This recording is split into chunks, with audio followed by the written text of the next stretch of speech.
The Korean manufacturers here in the United States, that is Hyundai and Kia, and even Genesis, the luxury division of Hyundai, they have just posted again, feel like I'm a broken record at this point, but again, they've broken a first quarter record, a sales record. Check this out. We're going to break down their sales today, but the market overall in quarter one is now down to 5.3%. I just refreshed this. It was down about 4%. Someone else got added to this list here, which means the market is even less healthy than we thought. You got to keep in mind there's two less selling days in quarter one versus last year. We had the tariff hysteria last year in March where people flooded the dealerships to buy cars before tariffs went into effect April 2nd of 2025. So let's look at the Korean automakers here. Hyundai, up 0.9% for the first quarter, a record for them.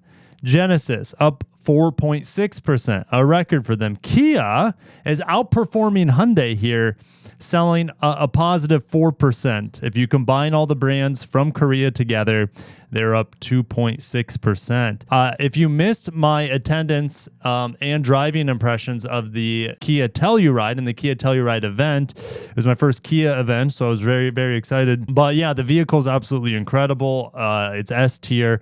I still need to review it here on the channel, so it's preliminary S tier before I get it here for a week. But I was just very, very impressed overall with the Telluride, which in my opinion it is a better looking Palisade. They're very much the same vehicle, but the Kia Telluride is a little bit more comfortable, and that goes a long way for me. Telluride also achieved best quarterly sales, marking a 20% year-over-year increase. That is fascinating. The Sportage, Carnival, and K4, and by the way, I'm reviewing the K4 hatchback right now in the GT line. There are things I really like about it, like its design. It's pretty comfortable. The ride quality is great. But yeah, there are some things that are not up to my liking. So wait for my full review on that model, the K4 hatchback. Kia sales of hybrid models achieved a new first quarter record, all right, marking 73% increase for hybrids, a 30% increase overall for electrified models, which includes EVs and plug-in hybrids, but 73% increase in hybrids. Hyundai, Kia, they understand that the market wants hybrids right now. Not only are they smoother, quieter, but they're more efficient as well, and oftentimes more powerful. I mean, especially in the Telluride hybrid over the turbo 4-cylinder model. Sportage up 8%, Carnival up 9%. The Carnival almost beat out, as we look at this tiny graph down here, the Carnival almost beat out the Odyssey in terms of sales. Okay, the Odyssey from Honda, let me pull it up right quick. Odyssey sold 7,200 units and Kia sold 6,900 units. So they're neck and neck here. Let's see if I can there we go. I got the numbers a little bit bigger for you guys. EV9. Well, these numbers, they've kind of actually leveled out here. So they were positive on the month of March. That's what we see on the left. And this is the year to date on the right, which is also quarter one. Okay, so on the left is month to date, which gives us a better idea of trajectories. Okay, EV6, they don't need to sell these cars anymore. And the market doesn't really want them in the United States right now. And it's down 1,700 units. They're down 2,700 units on the year with their EV models, but they still broke an all-time first quarter sales record. Kia Forte, rest in peace. It got renamed and rebadged and redesigned into the K4. Again, wait for my driving impressions. It's almost exactly neutral. It's 5 units down versus last March. Okay, but look at this. This is still huge volume, guys, and it's just barely up on the year, a couple hundred units. But they're like at max capacity. These things come from in Mexico. They're really good cars for this segment. All right. I probably would avoid the turbo models though, but wait for my impressions on the K4 liftback. It's gorgeous. There are some things I really like about it. Some things that need to be fixed or addressed, in my opinion. That's just me though. K5. I haven't tested a K5 in a long time. It was before the refresh on it. But K5, look at this sales volume. 18,000 units. We know sedans are actually in pretty high demand right now. Maybe it's the younger crowd. If we looked at the Civic, the Civic's down right now, but I don't know what's feeding into that. But overall, like Accord sales have rebounded.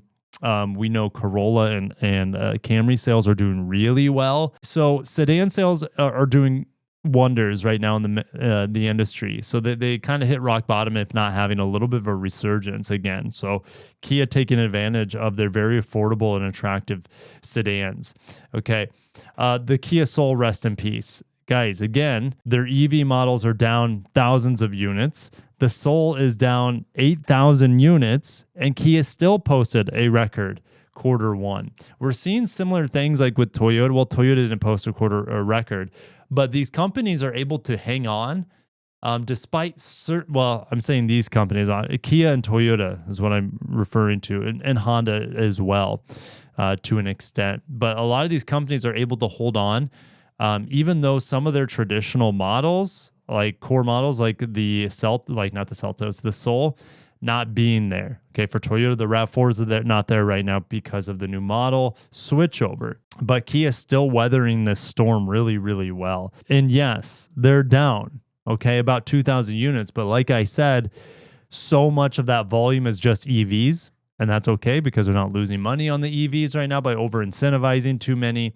And then also the Soul being absent from the market now it's sad to see. But I think Kia did announce that is the K3 coming here?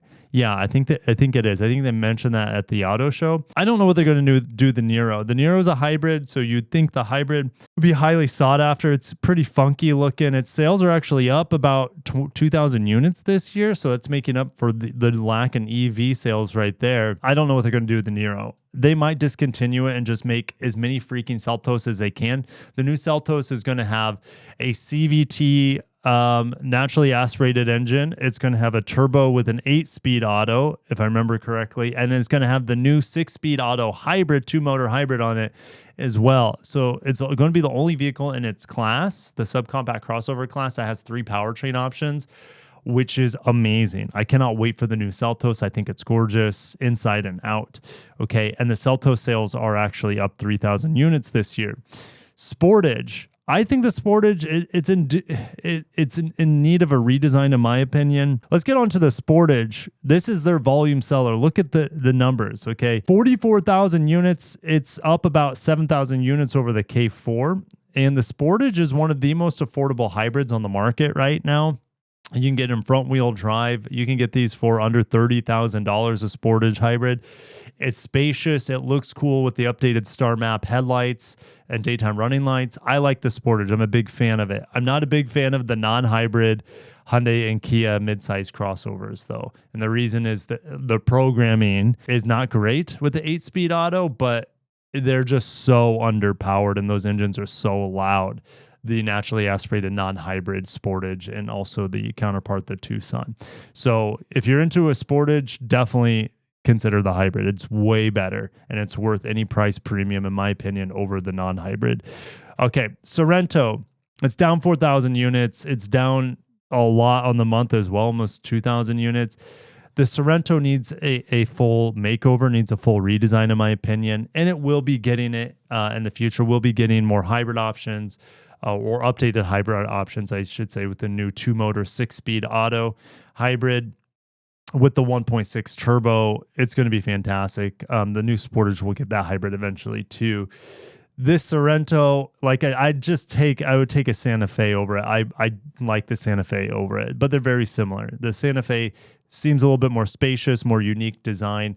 I think it's just a better buy overall than the Sorento, but it's been a while since I've tested a Sorento. I wouldn't mind reviewing one again, okay, before it gets redesigned. Telluride. This is an all new money-making machine. I shouldn't say all new money-making machine because it's a second generation Telluride, but the new one just came out. But it's an all new hybrid for the Telluride in this large 3-row crossover. Don't buy the models that have the power folding seats in them because the Palisade is currently recalled in the limit and the calligraphy trims because people are getting hurt, in some cases sadly dying because of the power folding seats in the Telluride. Well, not the Telluride, hasn't been documented yet anyways, but just stay away from the 2 top trims in the Telluride. Okay, get the SEL model or whatever they are. I forget the trim levels with Kia. There's so many different trim levels.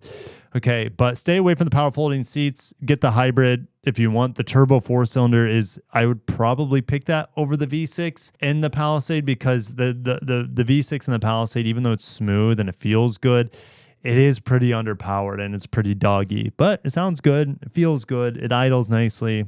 And the Carnival, people want hybrid minivans right now. And the Carnival is just smoking hot, especially the hybrid. You can get the hybrids for about $5,000 off. If you need a minivan right now and you want it to be a hybrid, it's probably not worth it waiting a year to get your hands on a Sienna. Carnival hybrids are sitting on lots. I'm not saying that they're rotting on lots, but they're widely available and you can get discounts on them. And you still get good fuel economy. Not as good a fuel economy as a Sienna, but it still can get you well over 30 miles per gallon. Where in the Sienna, I don't understand how efficient it is. I've gotten up to 50 miles per gallon, driving mainly in city in the Sienna, pump verify. I just don't get it. I don't want to toot the Sienna's horn, but the Carnival, it's more spacious than the Sienna, has better tech as well, okay, and has more flexibility with the interior. So it is a better van in some ways than the Sienna, just not as fuel efficient. All right, so Kia down 2,000 units on the month. But again, I know these numbers are running into each other. Let's see if I can zoom out. Here we go. If you look at the 198,000, they're up, guys. They're up almost 10,000 units on the quarter, which is just fantastic. Let's go over to Hyundai. Hyundai's doing good, right? They set a first record-breaking Q1. That's, what more can you ask for? But if you look at Kia, it's like, oh shoot, we could be doing a little bit better. So strongest Q1, sales climbed just 1% for the quarter. So things are slowing down for them. And they also have really good incentives between Hyundai and Kia. They have 0% financing. They have cash on the hood in often cases on their models. So hybrid electric total sales jump 50%. Not as high as Kia. Why is Kia's higher? Well, you can look at the Carnival, okay, the Seltos, well, not the Seltos yet, but I mean the Niro. Okay, so Kia just has more electrified options out there than Hyundai. That's why they have a larger jump as well in terms of hybrid growth. Okay, so 61% actual growth for hybrids for Hyundai, which is pretty impressive. IONIQ 5 and hybrid lineup lead March in Q1 results. SUV for portfolio surges. Santa Fe and Tucson set Q1 total sales records. Things were negative for the month of March, but I give them a pass on this because last year's month of March had the tariff sensation, the tariff fear-mongering, that if you don't buy now, cars will instantly go up in price the next month. Okay, and people bought into that and therefore bought boatloads of cars in the month of March, breaking all-time sales records in the month of March. Okay, this is probably the second best March ever for Hyundai, or close to it. All right, so 84,000 units is still a strong showing, and they're up 1% on the year so far overall. So let's get into individual sales volume here. Unlike Kia, they also give us percentages, which I really appreciate. And then after we do Hyundai here, we'll get into Genesis. Genesis doesn't post numbers, unfortunately, that I can find. Sometimes Automotive News has a little bit of information on Genesis. So Elantra down 1% on the year, down 4% on the quarter. These are still strong numbers. We looked at the K4 numbers. They're also very, very strong. And the Elantra is made in their Alabama plant, at least most of them, I think. Maybe not the hybrid models, but I could be wrong. So this is a model that they can, get around tariffs since it's built here in the U.S., or at least that's what if memory serves me correct. Okay, IONIQ 5. We saw the EV6 and the EV9 down a lot. Okay, Hyundai's still doing well with the IONIQ 5 here. That's crazy. Okay, is the IONIQ 5 now outselling the BZ? If we look at sales, 9790. If we look at sales of Toyota's BC, guys, this is bonkers. Well, I have the weed whacker guy outside my window right now, so I apologize. But you have the BZ outselling the IONIQ 5. That's crazy. It doesn't have as good as specs, at least on paper, in terms of charging, But the BZ is very efficient and it has more range, I think, at this point than the IONIQ 5. And it's probably going to be more reliable long term. Wow, that is really surprising. The BZ is outselling the IONIQ 5. The IONIQ 5 is still one of my favorite EVs. So that is remarkable that Toyota has passed the IONIQ 5 in terms of EV sales. And everyone said Toyota's an EV lagger, Toyota this, Toyota that, blah, blah, blah, blah. Joke's on them. All right. Anyways, this is not about Toyota. All right. IONIQ 6, rest in peace. The IONIQ 6N, the performance model is coming, but they're killing the IONIQ 6. IONIQ 9, hardly any sales. And it's just way too expensive. These things have to be incentivized a boatload. Yeah. The IONIQ 9's okay. It's okay. It's unique in its. Would I take it over an EV9? I like how the EV9 looks a lot better than the IONIQ 9. So I don't know. The IONIQ 9 has a bigger battery and more range, which is important, I guess, for some people who want a road trip with a family in a SUV, an electric SUV specifically. Kona.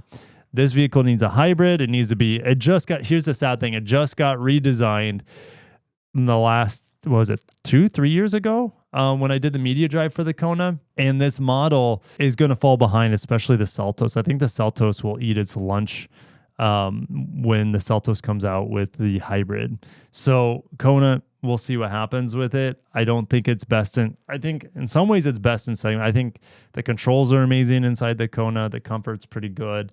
It's just so crazy looking on the outside, and that unique design, some people might like, but some people might not like. Okay, it's definitely not going to be it's definitely not as pretty as the new Seltos or the new Kicks. I like the Nissan Kicks over the Kona. Hyundai Palisade, why is it down? Okay, let's talk about this. It's up 6% on the year. The Palisade got redesigned by the end of last year. Well, here's the thing. A lot of bad publicity here.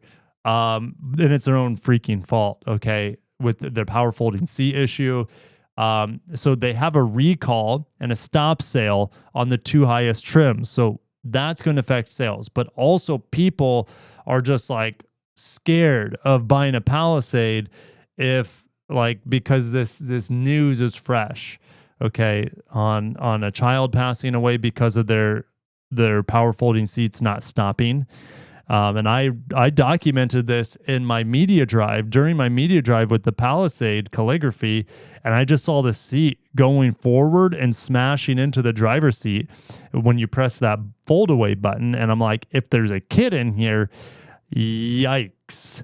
Okay, even an adults are getting hurt too, not in the United States, not just here, but also in Korea with these power folding seats that don't have a sensor in them, or it's not functioning properly anyways, to have a fail safe so it doesn't hurt people or smash things. So that's why Palisade's down. Even though it's a fantastic 3-row SUV, just don't buy the models with the power folding seats in the second and third row and you will be fine. Okay, but I understand that people, it is what it is. Okay, so I understand why the sales are down here. Santa Cruz, rest in peace. They will be bringing in a body on frame truck by 2030 to replace the Santa Cruz, and I'm excited for it. And the new Boulder concept is definitely a hype machine. That Boulder SUV concept, but a truck could be coming out first, or they could co-launch an SUV and a truck on the new body on frame platform, which would make massive waves. Santa Fe down on the month, up on the quarter, so that's good to see. But Santa Fe, I think, is just an amazing deal out there with the hybrid model, especially in the SEL trim. All right, Sonata up 31%. Who said sedans are dead? 31% on the month, down 8% on the year, but this is really good to see here. Tucson, it's about neutral, slightly positive on the year. Tucson, it could get a redesign by the end of this year. Same thing with the Elantra. So Hyundai's going to have a lot of new and fresh product. The Tucson definitely is in need of a redesign, in my opinion, and it needs to get the 2-motor hybrid that is going to be a game changer. It needs to get that as soon as possible. But it's still a good car. It's still a good car for what it is. Venue, one of the more affordable cars on the market. It's good to see that this car is doing well. I think it's a very attractive. Think of this as Hyundai's Kia Soul. the Hyundai venue. So this is really good to see that the Kia Soul does have a soul that's living on in the venue, essentially. So good to see that. Hyundai and Kia crushing it.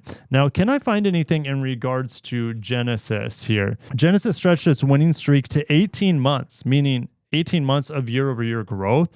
March was up 4%. Here where I live in Naples, crazy things are going on.